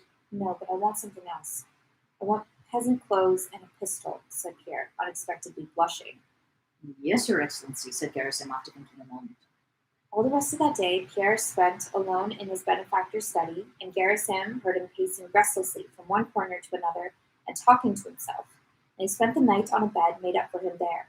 Gerasim, being a servant who in his time had seen many strange things, accepted Pierre's taking up his residence in the house without surprise, and seemed pleased to have someone to wait on.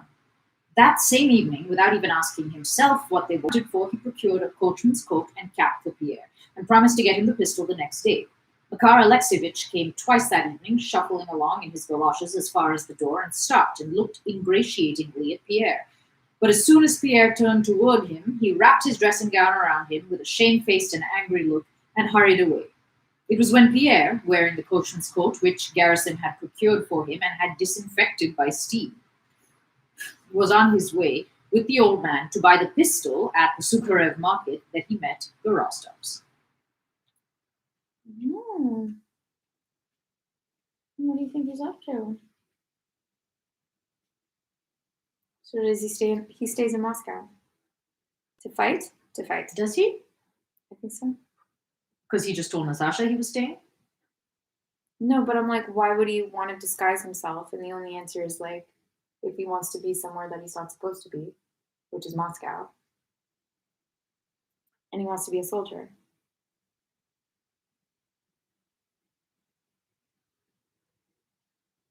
Good call.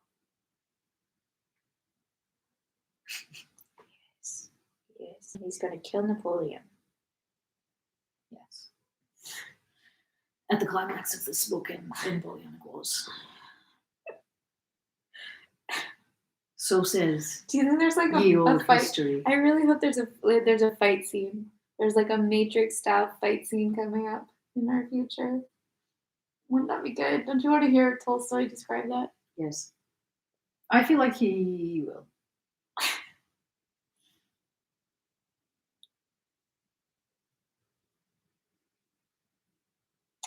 Oh, there's no white hat. Where? I wanted to see if. Pierre's white hat was a thing. Look at him. He's so cute. Dear God, that is very much how I imagine him. Really? Yes.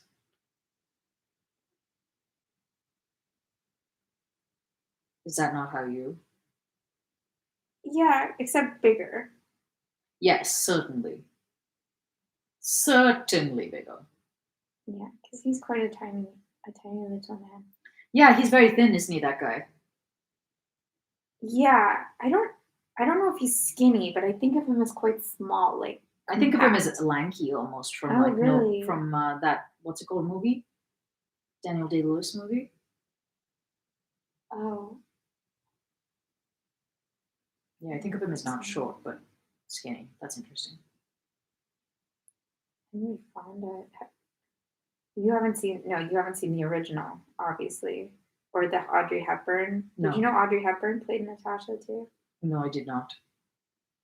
She did. I actually think that's quite good casting. Yeah, because she could have danced all night. She could have. Yeah. You know, Audrey Hepburn lives up to the hype, I think. What do you mean? She's so full of life. So full of life. Like, I just think she's delightful. She is delightful. Yeah.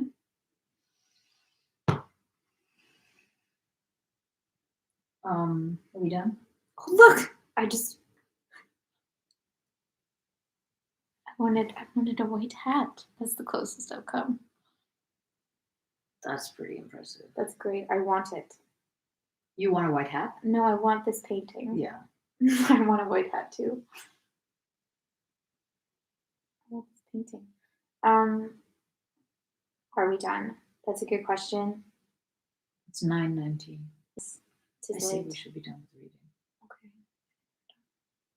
That's a good time to leave. So, Bye. No, I think that's a good time.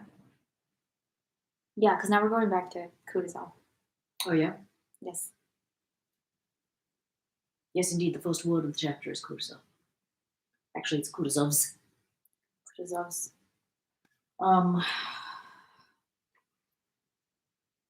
You're right. I think he'll stay in Moscow. I don't know. To what good? There are 350-ish days in a year. Mm-hmm. 65. Yes. Oh, 50. Okay. I like how you're like thereabouts, since there wasn't an exact number. Well, you will soon see the reason.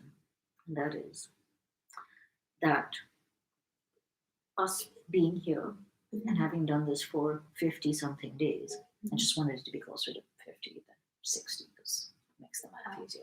Okay. That's like a solid part of a year. I don't mean it's the majority. It's a seventh of the year. Yeah. That's like not an insignificant. That's not insignificant. And by the time we finish this, how many? Do you think it's going to be like another 50? To finish the book? No. So it's like a quarter of a year, probably, that we'll have spent doing this. Wait, really? 3 months?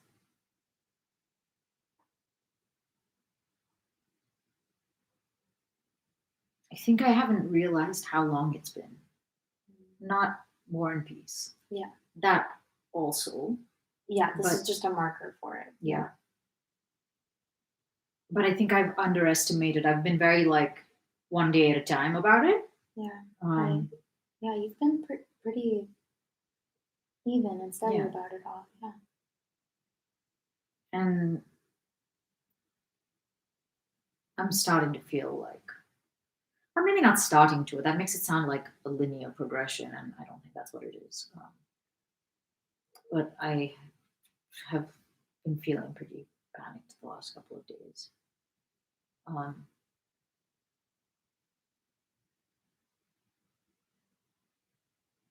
Yeah, the last day and a half, I guess.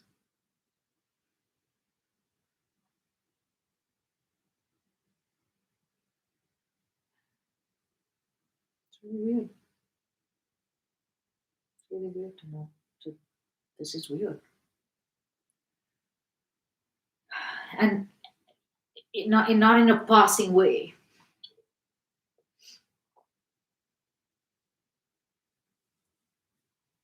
Like it is not passing strange. It's weird. I think of you as having had more fluctuations, but not necessarily any like long term type of impact.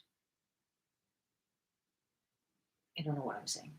Yeah, like I was much more hit by it at the start. And I remember you kind of like, you made it okay, everything I was feeling. And for some reason that made it digestible. Mm. And I haven't really been that stressed out since the beginning. Mm. But I definitely get like peaks of it. Yeah.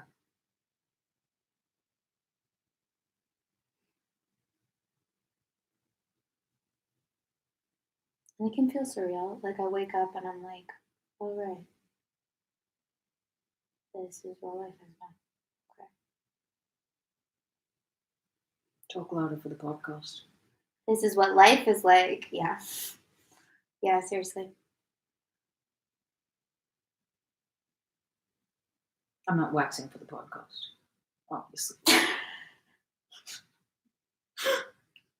So like time to share our feelings. But I really sincerely feel this. Like I don't want it to go back to what it was before either. What does that You mean? know, like so I'm not like mourning what was lost because I think priorities were really out of whack. I think even like the fact that it's been so mismanaged by so many people really reveals like the state of leadership in the world right now.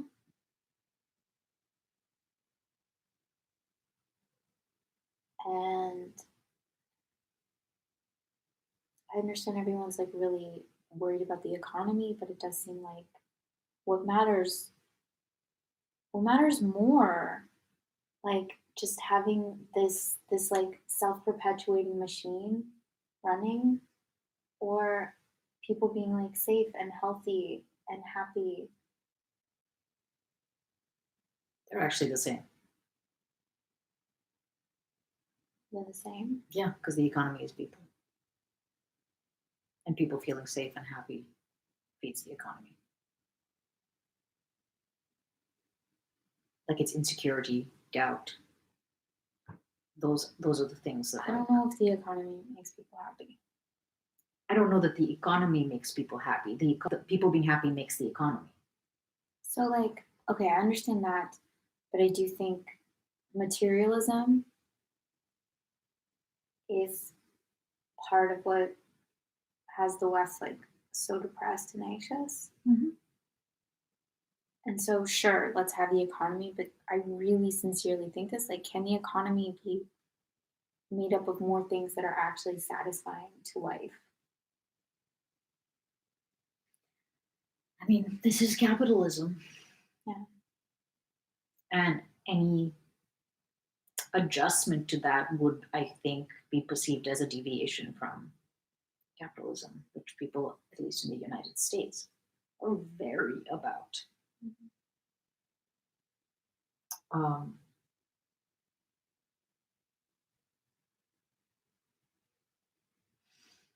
but I think that's why, like, people like Sanders and stuff are popular, is because there is an appetite for something different, to be sure.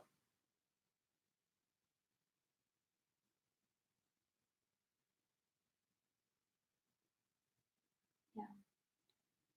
Like, even if you were just to take like the most well known, I feel like this is really well known at this point, that up to $75,000, maybe it's gone up a bit with inflation now, up to $75,000, making more money won't actually make you happier. Mhm. So even if you were just to like look at that, like everyone seems to know that statistic, and yet people still want more money than them. Mhm. They're being sold. I know. They want more money because they're being baited into wanting things. Yeah. Yeah. And if everyone could just like get around the idea of like, hey, you don't need to make that much money.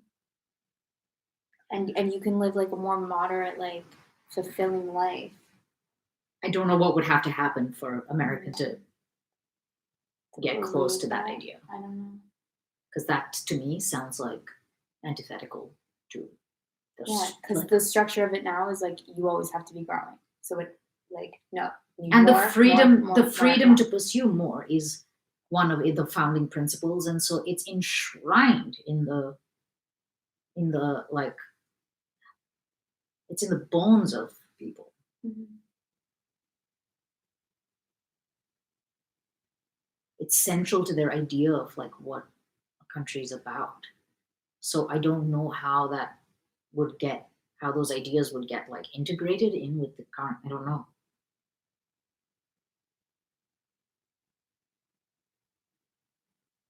It's definitely true. People are like sick, fat, and sick. Yeah. But that like that's been happening. I don't know.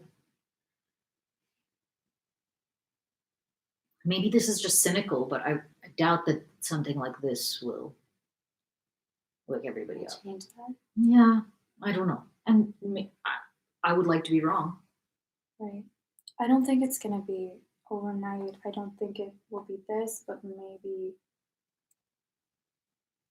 maybe for some people. I Maybe said the to more it someone, happens, the more it happens. I hope people will learn something from this. I think I told you this. Yeah. And he said the most like clear, basic, and I was like, of course. He was like, some people will, some people won't. And I was like, yeah, that about sums it up almost always.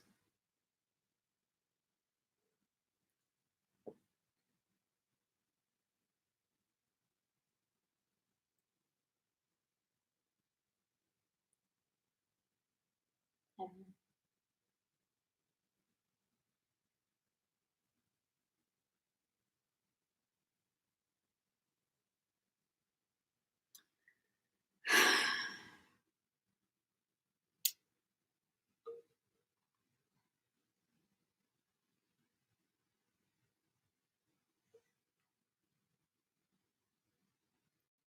wherever you are today, it's fine. Your oil on a pan, it's fine.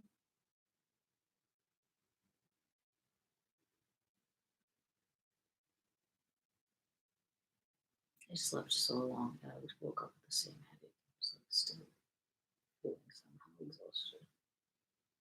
I think if you have intense dreams, you're like expending emotional energy while you're asleep sometimes. Yeah. And that is like, I wonder how that affects you actually.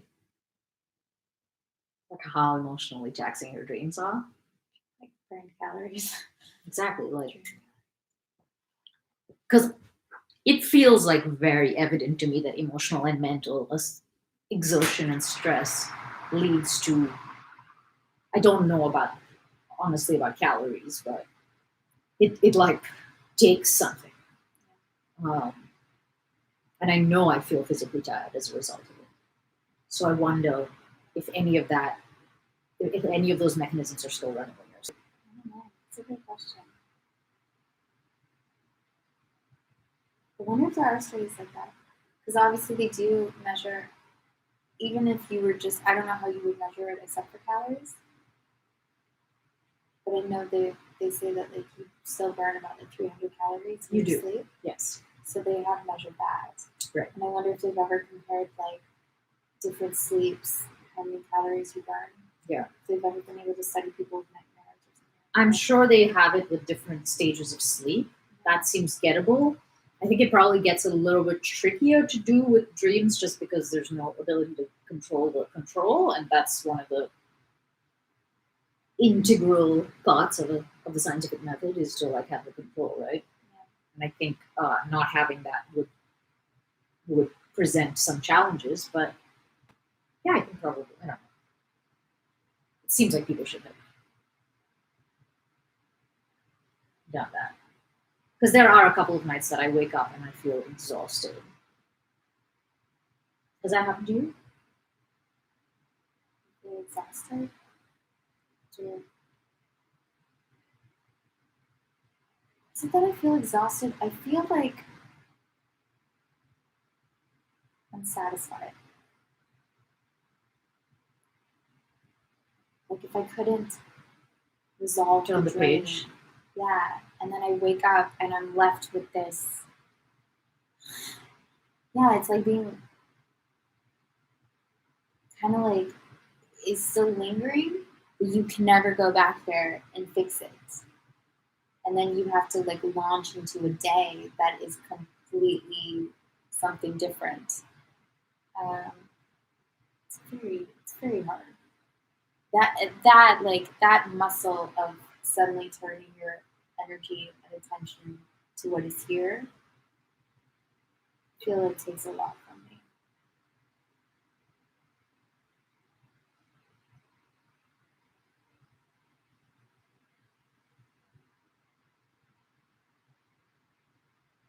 I don't think I do it very successfully. That part. I think I like stay in emotional dream content into like well into the day. Yeah. And I'm like I feel like I'm still in last night's dream. Um, Aftershocks, or it's the same. It's the same universe. I definitely haven't turned the page.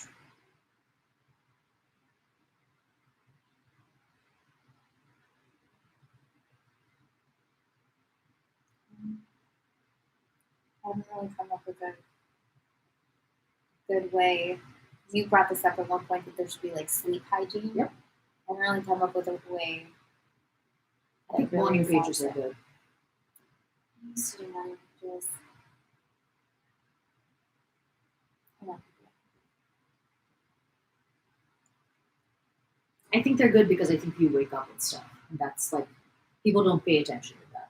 they think you wake up clean, like clean brain, Yeah, that's not true at all. rebooted, restored, restarted. Like No. people really talk about it like that, and I think that morning pages at least are the only thing that pays any tribute to the fact that we wake up with stuff. Yeah, it's continuous. We don't disappear when we go to sleep. I remember you realizing that. Yeah, we never go offline. That never happens. We never get to restart the computer, okay? Honestly.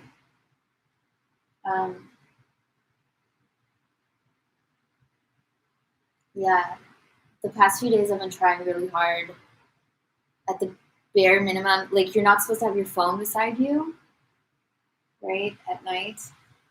Sorry, Whatever. Mine's like curled up to Yeah. my face. But the past few days I've been trying really hard not to check my email first thing. I should turn off notifications or something too. I'm like, when I do meditate first thing in the morning. That's good. I think that does help.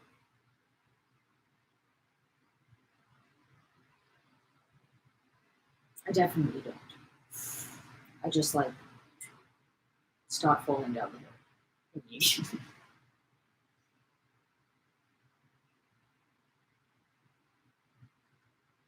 Today, when I can remember just vividly like going like this with the covers and being like, oh bloody hell, this is going to be one of those days when I don't get that satisfying feeling of like, oh, wasn't my bed a nice place to be?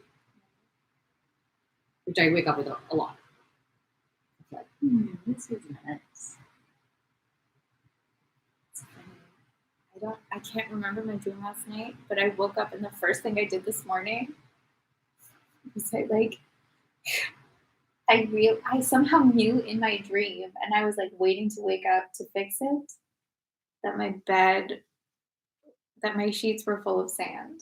Oh no! And I feel like that somehow got into the dream too, of like, like get rid of this stuff. And then finally when I woke up, that's all I did. I would never like this is one of my like neuroses. Yeah. I could never sleep in a bed with sand on it. Never. Okay. Like I'm Princess and the Pea about it, Yeah, in the yeah. sense that like it'll grate against my brain. Oh, I cannot physically. yeah. That's one of my. I don't like the phrase pet peeves that much, but like anything in the bed on the sheets, whoa, no, my lord.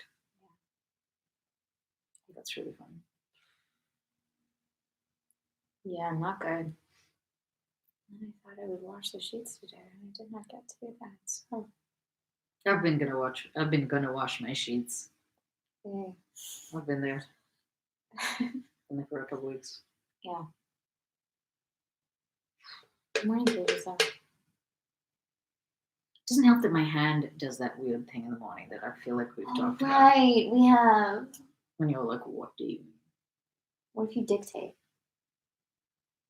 Yeah, I mean, I have always found it quite difficult to just keep going without stopping. Oh, really? Oh my gods! Oh.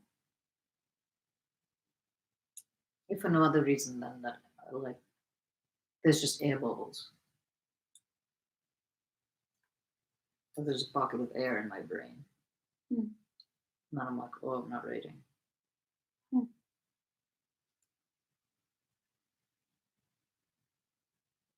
I don't know if that's wrong. That's fine. It's wrong.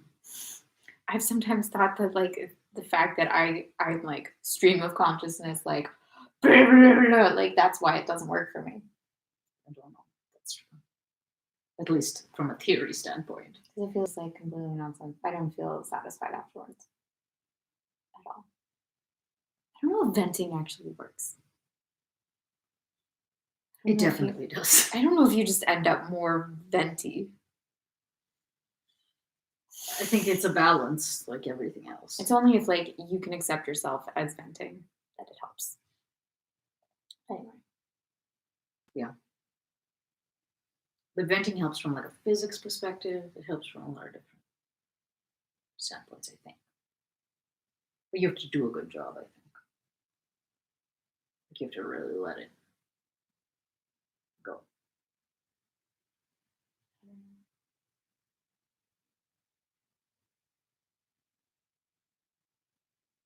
It's really like it has to be like you can't be ashamed of it. That's what it is for me. Yeah, you gotta. Because then it's like whatever you put out, then it's almost like you get double back Mhm. again. You can never, yeah, you never win that way.